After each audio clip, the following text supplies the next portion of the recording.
Take a moment to tally the energy you spend every day trying to arrange people, events, and circumstances just so they don't bother you. You are actually an expert at acceptance.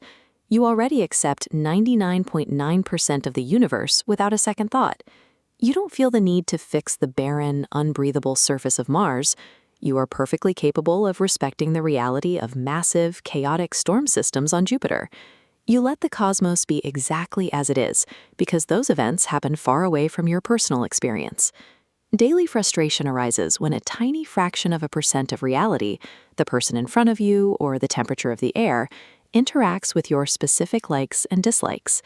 This tiny sliver of existence is the only part you demand total control over. To reclaim that energy, start with the low-hanging fruit. These are the minor, everyday annoyances, like a slow driver or a slightly chilly room. When these events happen, pay attention to the internal reaction. You will feel a physiological disturbance, a tightening or vibration that pushes upward from your chest into your throat. This happens because when you encounter something uncomfortable and refuse to fully experience it, you shove that vibration down to get it away from your consciousness. Over a lifetime, you build a massive backlog of these stored, unresolved impressions. Your default mode is an exhausting, lifelong attempt to manipulate the outside world to ensure nothing ever bumps into this stored internal pile. This internal resistance is an ancient problem. The Buddha identified that clinging to personal preferences is the core mechanism of human suffering. This resistance scales. If you can't handle a neighbor's habits, you eventually try to change them. If a person can't handle an entire group of people, they may try to eliminate them. Adolf Hitler represents the ultimate terrifying endpoint of trying to force the entire world to conform to one's internal demands. Contrast this with the master Sri Ramakrishna.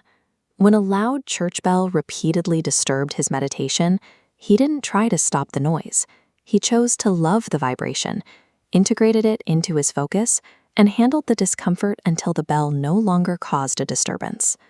Lasting peace is found by expanding your ability to handle internal discomfort, rather than attempting the impossible task of controlling everyone and everything around you.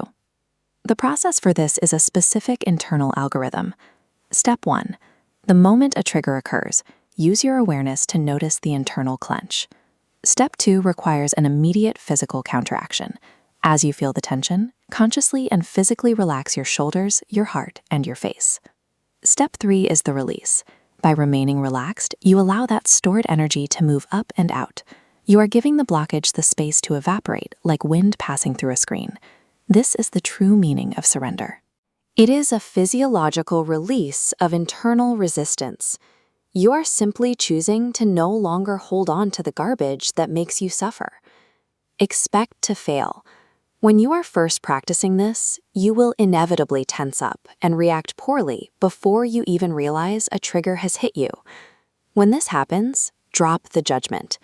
Feeling guilty about a failed practice session just creates a brand new layer of internal resistance for you to store. Use every moment to practice. If you find yourself next to a person talking too loudly on their phone, recall the first physical step you must take. If you remembered to relax your shoulders, you are on the path. Spiritual growth is the non-judgmental practice of relaxing through discomfort until that discomfort no longer has power over you. As you consistently release minor annoyances, the cumulative effect takes over. Old, jagged impressions clear out, one by one. With the blockages removed, your natural inner energy, Shakti, is finally free to flow upward, providing a glowing current of joy regardless of external circumstances. Your daily practice involves 5 steps. Pick a minor annoyance, notice the internal clench, physically relax, let the energy pass, and drop the guilt. Spiritual evolution is the result of clearing your inside so you can gracefully handle whatever the universe presents to you.